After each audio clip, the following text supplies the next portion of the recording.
older and I know more. I've learned a lot of lessons along the way. But before it was really different because when I was new in the industry, I I wanted to be perfect, you know. And in the showbiz industry, you kind of like people expect you to be like they always expect you to be smiling. You have to like even with my skin, I always get bashed by it because I'm naturally morena, and people would say na ay like she's dark, she's not beautiful, um, and you know as a young girl who's going through that, parang it made me feel like I was ugly and I wasn't worth it.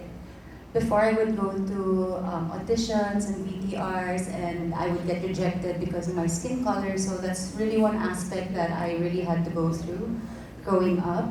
And yeah, which is how I am as well. I'm very emotional, and growing up, I didn't really know how to deal with my emotions because my parents never really knew how to, you know, how to deal with it. I was never open to my parents. I was never open to anyone.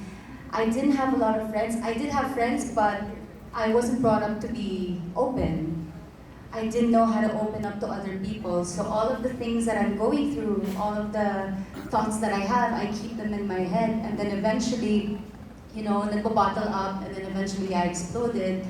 And my thing before kasi is running away. So I would run away just to get away from all of the things that I'm going through or just emotions that I couldn't understand. At what point, Nadine, did you realize that I have to seek professional help? And was it difficult to reach out to that person and share what was bottled up, all the emotions that were bottled up inside you? I started seeking professional help, I think around 2019, late 2019, but I got a bit scared because the person that I got to talk to, the psychologist that I got to talk to, medyo nag-gaslight ako. So after that session, I didn't know how to feel. Parang I was like, it made me feel that I was wrong or mali yung ginawa ko. It was judgmental. It was very judgmental, and I was really questioning like the whole session. Parang iisip ko, mali ba? Like, mali ba yung ginawa ko? Or was I, you know, talagang natakot po ako after nun. So, it took a while before I got to seek professional help ulit. Nakakatakot din kasi. And of course, the next person that you opened up yourself Yes. to, was it a recommendation from a friend?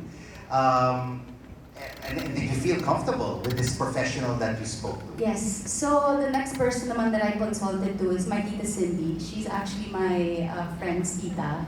And she's the best. She held my hand through the whole pandemic. She's one of my bestest friends, and she helped a lot. Like I would say that I am who I am now because of her. And how are you right now in terms of your mental state, Nadine?